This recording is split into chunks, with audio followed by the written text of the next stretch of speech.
Assalamualaikum warahmatullahi wabarakatuh. Waalaikumsalam warahmatullahi wabarakatuh. Sebelum mulai pembelajaran, mari kita berdoa terlebih dahulu agar apa yang kita pelajari di sini kita mendapatkan ilmu yang bermanfaat. Doa mulai.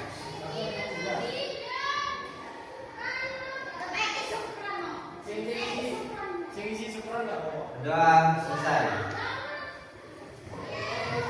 Untuk rasa nasionalisme kita, mari kita menyanyikan lagu nasional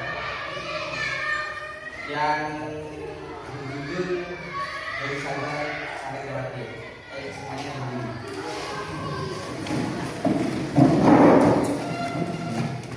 Ulangan 1 sampai 3. Kita mulai. 1, 2, 3. Dari Sabang sampai Merauke berjaya pulau-pulau, sambungan nyambung menjadi satu, ikulah Indonesia. Indonesia tanah airku, aku berjanji padamu menjunjung tanah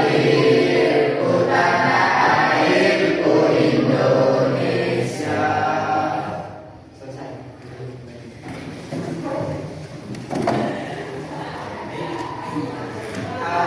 Apa kabar semuanya? Hari ini ada yang sakit? Masuk semua ya? Ya. Nah, jadi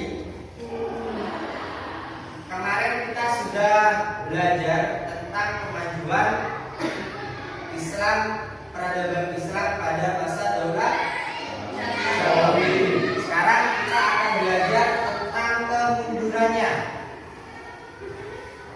Nah, jadi kemunduran Daulah Safawi itu banyak penyebabnya. Penyebabnya yaitu yang pertama dekadensi moral atau penurunan moral para penguasa. Terus yang kedua terjadinya konflik. Yang ketiga yaitu pasukan gulam yang tidak memiliki semangat tempur. Yang keempat yaitu tentang konflik berkepanjangan. Nah, kita akan melihat video tentang kemunduran Daulah Safawi. Kalian silakan. Sehingga melakukan pemberontakan tahun 1719 ini. Aksi pemberontakan tersebut dilakukan bangsa Afgan di bawah pimpinan Mir Faiz yang berhasil dilakukan negara. Pemberontakan lainnya terjadi di Halab, Surat dari Afghanistan berhasil menduduki masyarakat. Mir Faiz digantikan Mir Mahmud di bawah kepemimpinan Mir Mahmud. Mereka mampu menghasilkan pasukan Surat dari Afghanistan untuk PKO.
Jadi itulah sedikit dari kemunduran Daulah Syafawi.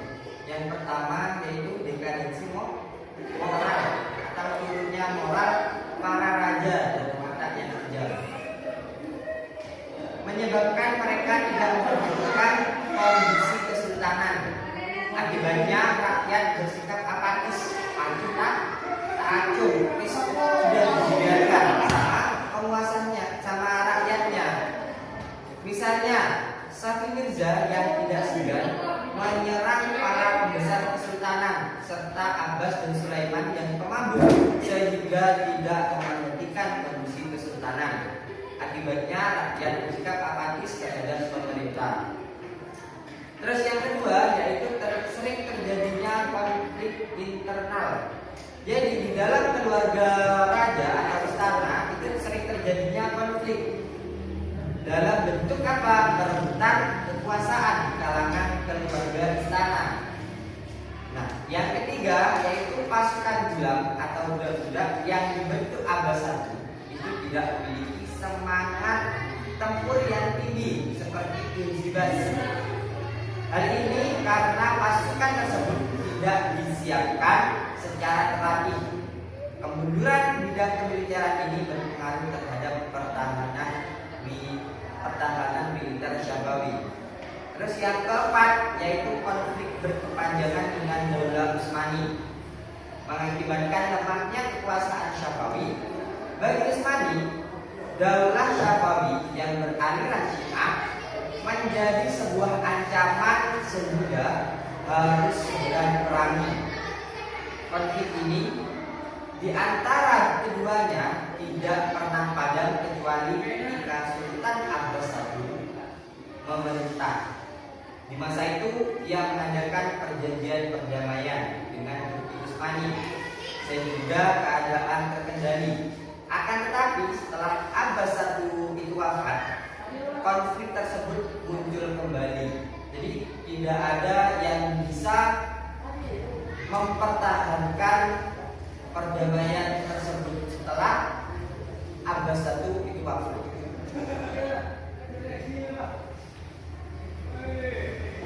Nah, setelah itu coba kalian tugasnya yaitu simpulkan materi tentang kemunduran Daulah Syafawi barusan. Kalian simpulkan dibagi menjadi dua kelompok. Coba berhitung.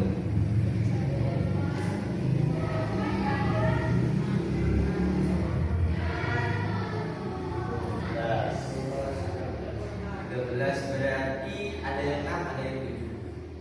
1, 2, 3, 4, 5, 6 satu kelompok, dan yang 3 perempuan itu ikut ke kelompoknya yang laki-laki. Dan dikerjakan.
dua.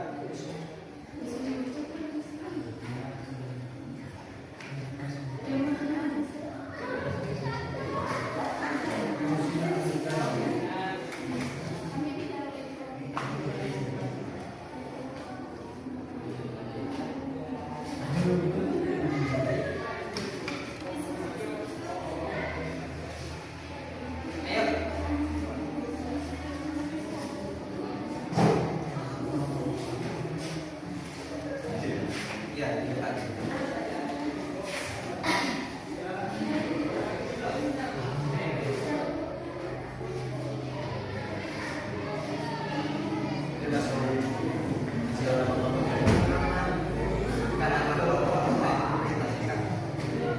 Assalamualaikum warahmatullahi wabarakatuh. Kami dari kelompok 2 yang terdiri dari 7 anggota, yaitu Nia, Iva, Evi, Abi, Vijay, Adi, dan Bagas. Hasil diskusi kami tentang kesimpulan yaitu kemunduran Daulah Syafawi terjadi karena kelemahan para penguasa setelah masa Hidayah, korupsi birokrasi, dan konflik internal dalam militer. Kondisi ekonomi memburuk akibat pajak tinggi dan menurunnya perdagangan. Tekanan militer dari Utsmaniyah, Uzbek, serta serangan bangsa Afgan mempercepat kehancuran. Kombinasi faktor internal dan eksternal inilah yang akhirnya menyebabkan munculnya peradaban Syafawi.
Daulah Syafawi.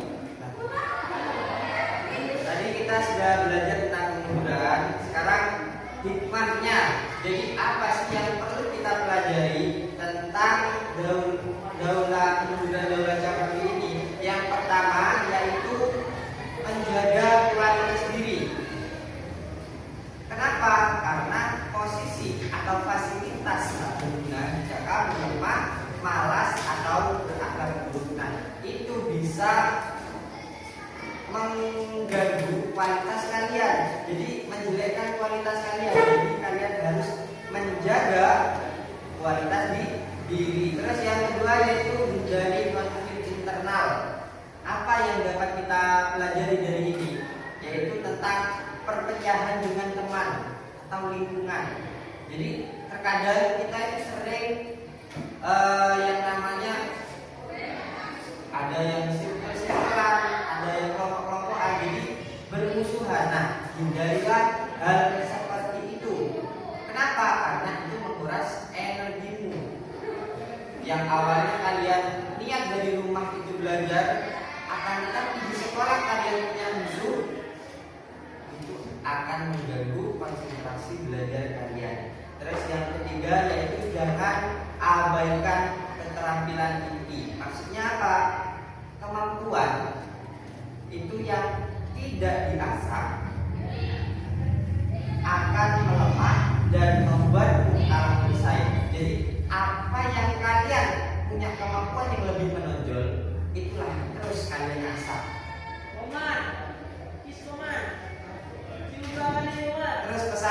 dari kakak, yaitu kejatuhan itu dimulai dari kelemahan dalam diri dan hilangnya fokus. Mungkin itu saja materi untuk pembelajaran hari ini. PR dari kalian yaitu kerjakan penilaian sumatif A sampai B.